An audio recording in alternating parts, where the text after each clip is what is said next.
Just who was Hannibal Barca? Was he a hot-headed fool out for revenge? Or was he a military tactician, the likes of which the world had never seen? Here are 10 facts about Hannibal Barca of Carthage. Some well-known and some may surprise you, but after learning about this passionate yet calculated military leader, we'll let you decide just who Hannibal truly was. Number 1. The birth of an Avenger.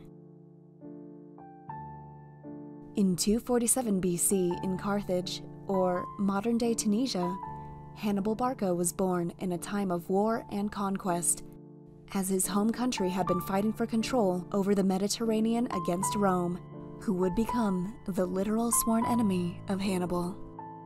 Raised by his father Hamilcar, the newly appointed general of the Carthaginian forces, he was brought up on the idea that the Roman Empire was the repressor of Carthaginian expansion and prosperity. Number 2. The God of Thunder. Hannibal's surname, Barca, translates to thunderbolt or lightning. Hannibal's father was the first to be recorded with this last name, and it could have very well been just a nickname, as the general who preceded him was also named Hamilcar. Barca is fitting, however, because Hannibal, like a sudden and deafening strike of lightning, instilled a paralyzing fear into the hearts of all Romans. Bonus fact: his first name, Hannibal, or Hannibal, translates to Grace of Baal, who is the prince, lord of the earth in the ancient Middle Eastern communities. So, Hannibal Barca was the thunderous grace of the Lord of the earth. Number 3. Bound by a promise. Speaking of Baal, when Hannibal was 9, he asked his father if he could join him on an expedition to Iberia in Spain. His father asked his son to put his hand on a sacrificial animal offered on the altar to Baal, and he made him swear that he would never be a friend to Rome. This oath would immortalize Hannibal as the manifestation of hate and aggression towards the empire in the biographical accounts written by the historians Polybius and Livy. How these historians got word of this promise is unclear, but supposedly Hannibal recounted the tale to the king Antiochus III at the age of 54. Whether or not this bloody oath took place, Hannibal's hatred has become a defining characteristic of the Carthaginian general. Number 4. His mysterious family. As his biography was written by his enemies, not much is known about Hannibal's family. His father isn't even mentioned in history until he assumed command of the Carthaginian army. His mother is never mentioned, and historians only know of 2 other brothers, Hasdrubal and Mago, and several sisters. Hannibal married an Iberian princess, Emilce, in order to ally with Iberian tribes during his campaign against Rome. According to the Roman poet Silius Italicus, they had a son, whom the Carthaginians wanted to sacrifice to their gods. But no verifiable historian mentions this grisly story, or even mentions a son for that matter. The only other significant family member is Hannibal's brother-in-law, also named Hasdrubal, who had commanded the Carthaginian army after Hamilcar died and before Hannibal assumed control in 221 BC. Number 5. Respect for his men and enemies.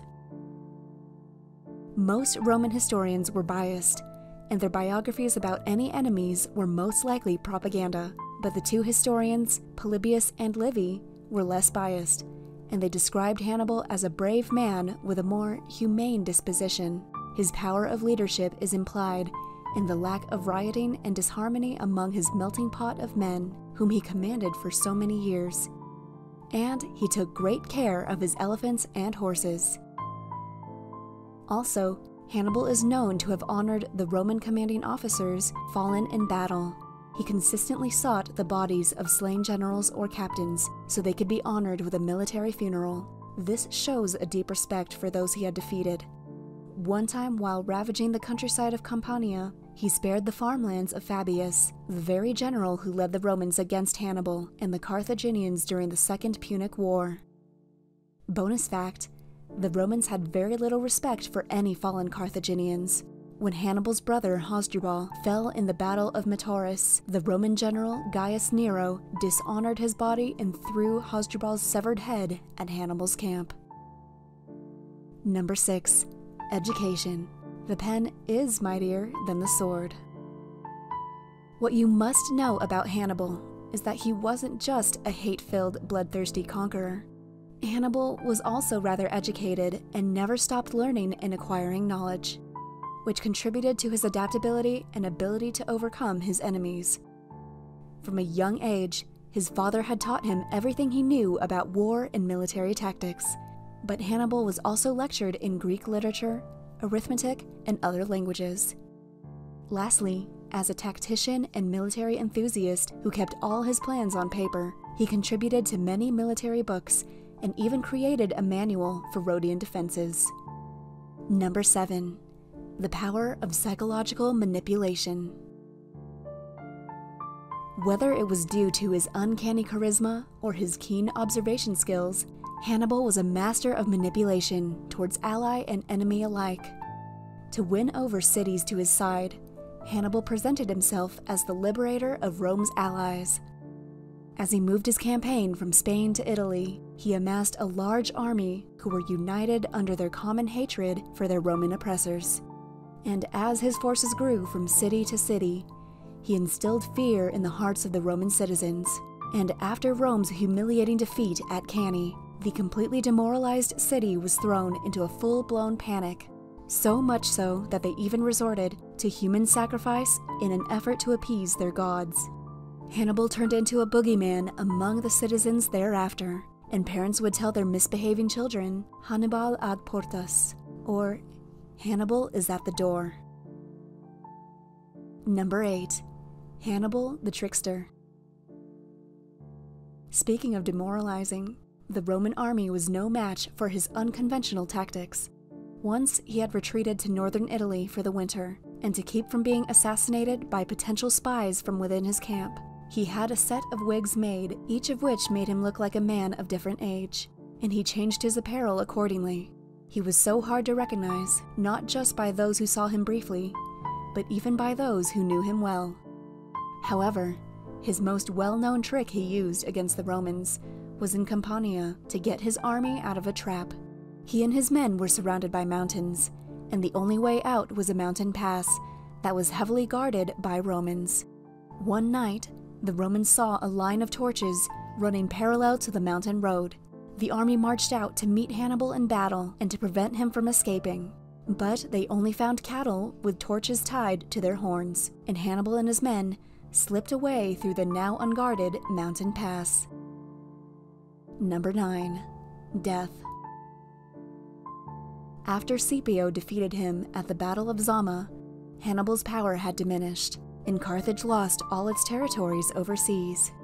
Due to his decreasing popularity, he was exiled from his home country, but he kept his promise to his father to never be a friend to Rome, and he continued the war against the empire alongside the Syrians and Bithynians. His subsequent battles were unsuccessful, but he was still up to his old tricks, and in one of the earliest recorded cases of biological warfare, he threw baskets of snakes into the enemy vessels.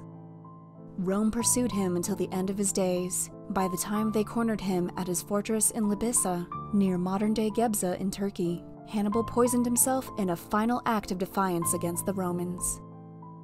Number 10. Hannibal's legacy. Long after his death, Hannibal continued to have a lasting impact on Roman culture. His name became synonymous with fear or danger. Whenever disaster struck, the Romans continued to use the expression, "Hannibal is at the door." But their fear wasn't without admiration for their worthy adversary, and they even erected statues of the Carthaginian General. Hannibal will go down in history as one of the greatest military strategists and tacticians of all time, and one of the greatest enemies Rome had ever faced.